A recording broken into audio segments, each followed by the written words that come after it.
Hey, on a-tu été chanceux de gagner la finale locale avec notre concept de parapluie? C'était tellement mauvais comme engin, c'était tellement pas fiable. Hey les gars, regardez ce que j'ai trouvé. Hey, mais c'est Pac-Man? Pac quoi? Dis-moi pas que tu connais pas Pac-Man. C'est un jeu vidéo super populaire des années 80. Ouais, puis en plus, l'endroit que tu l'as trouvé, je pense bien que c'est une arcade. C'était très populaire dans ces années-là. Tu me parles du temps des dinosaures, Raphaël. C'est quoi ça, une arcade, voyons? Une arcade, c'est une place que tu vas jouer aux jeux vidéo avec tes amis puis socialiser. Ben oui, tu passais du temps avec eux, puis tu pouvais gagner des petits prix. Attends, t'es en train de me dire que les jeunes socialisaient dans le temps? Voyons, t'exagères. OK, mais je pensais à ça. Est-ce qu'on pourrait pas prendre le concept du Pac-Man pour remplacer et faire plus de points que le concept du parapluie? Très bonne question, mais je pense bien que ce serait possible. L'ouverture de la bouche que Pac-Man utilise pour gober les fantômes pourrait bien nous permettre d'enjamber une grande distance et surmonter l'obstacle. Ça nous permettrait de faire plus de points. Puis en parlant de faire plus de points, c'est sûr qu'en ayant un objet plus gros, on peut capter plus de vent puis transporter une plus grande masse. Mais il faudrait s'assurer que l'ouverture de la bouche du Pac-Man enjambe parfaitement l'obstacle et pas le reste de son corps. Tu as bien raison, mais je pense que ce serait assez simple. Il suffirait que la circonférence soit égale à la distance que Pac-Man parcourt depuis son point de départ jusqu'à la butée. Et ça en tenant compte de l'angle d'inclinaison de la pente. Mais vous pensez que l'accélération du bolide sera assez grande pour monter cette rampe-là? Ben c'est sûr, Pac-Man, il se fait chasser par des fantômes à longueur de journée. Pour avoir cette vitesse-là, vous pensez qu'il mange quoi, notre Pac-Man? Il mange pas des cerises puis d'autres genres de fruits dans le jeu? Bah, rien qu'une façon de le savoir.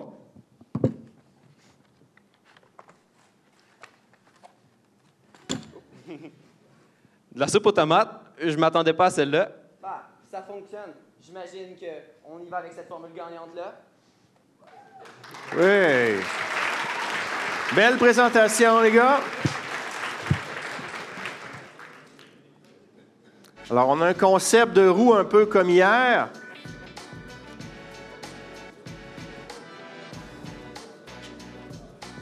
Ce que j'ai aimé de leur présentation, Pac-Man, c'est vintage, on s'entend. Hier, j'ai demandé à un des deux participants sa motivation. Il me dit « Why not? » Mais il dit « Je veux faire comme mes parents parce que ses parents ont fait le concours Science on tourne quand ils étaient étudiants. » Et ça m'a donné un coup de vieux parce que je me rappelle, c'était la formule œuf et la tour pensée que ses parents ont fait. J'étais jeune prof accompagnateur dans ce temps-là. Donc, le Pac-Man me donne un coup de vieux. Le jeune aussi me donne un coup de vieux.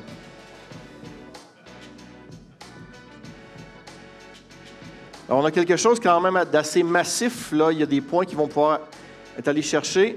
Comme hier, le concept de la roue avec un certain écart dans la roue pour pouvoir enjamber l'obstacle.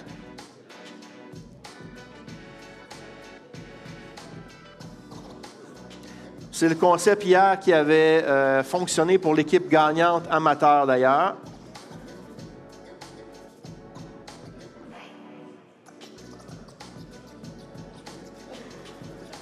Alors, c'est un essai pour le fun. On voit qu'il n'y a pas de mécanisme de mise en marche. Et ça aurait fonctionné, bravo.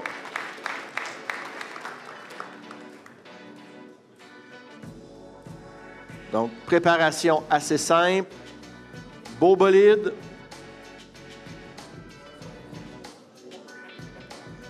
Je pense qu'ils prévoient faire leur point, évidemment, avec la masse de leur engin. Donc, pas de système de déclenchement, donc il va y avoir des bonus. Alors, le temps est arrêté. Les arbitres vont mesurer.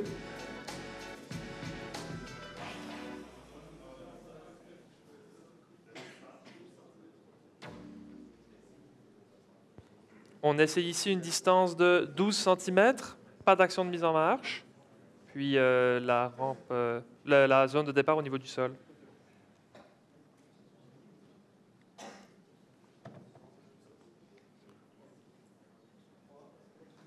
Et on encourage l'équipe du Cégep de Saint-Hyacinthe.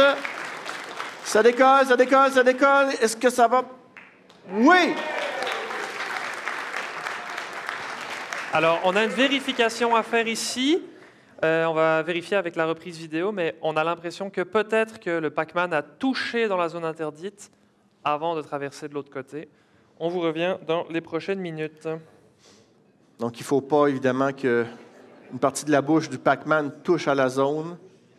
Et le petit clip vidéo va nous permettre de le voir. On va quand même faire la pesée.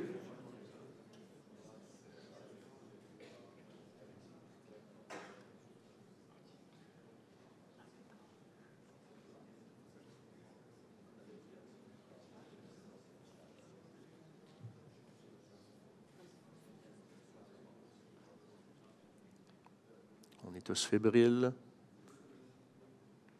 Bertrand, on attend ton cue si c'est accepté.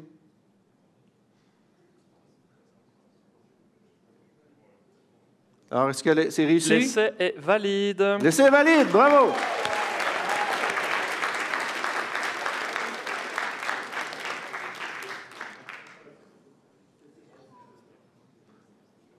Alors, on y va pour un deuxième essai.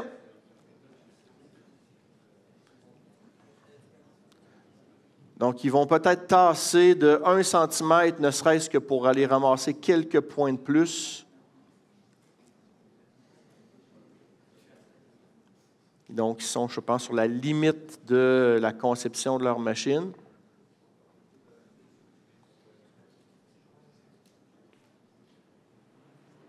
Donc, c'est un test.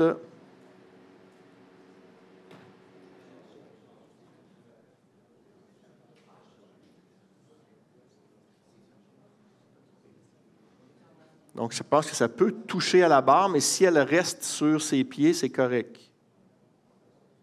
Il faut juste pas que ça tombe dans la zone à l'intérieur.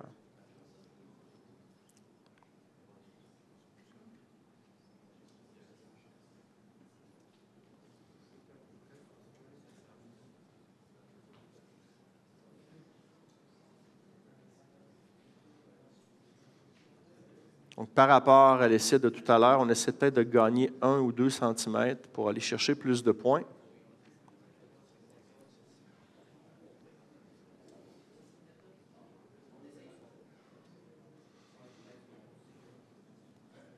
Vous avez déjà des points, donc je pense que c'est tout ou rien, les gars. Hein? Donc, c'est encore un essai non officiel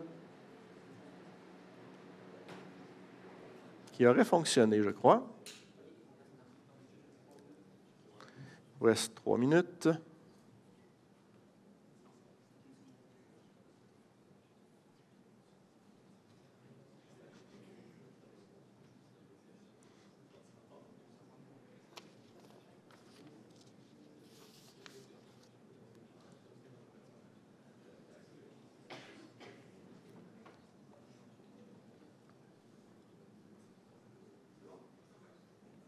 C'est bon, donc vous venez dans la zone d'attente. Les arbitres vont procéder aux mesures.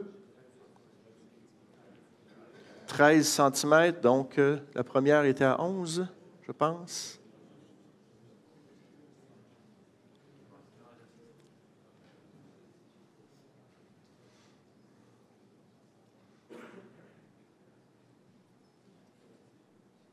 Vous êtes prêts? C'est beau. Et on l'encourage. Cégep de Saint-Hyacinthe, le ventilateur part, le vent va se faire, le tout, et ça va. Est-ce que c'est réussi, messieurs les arbitres? Ça passe. Bravo. Deuxième essai réussi. Alors, une autre équipe qui vient se placer au pointage.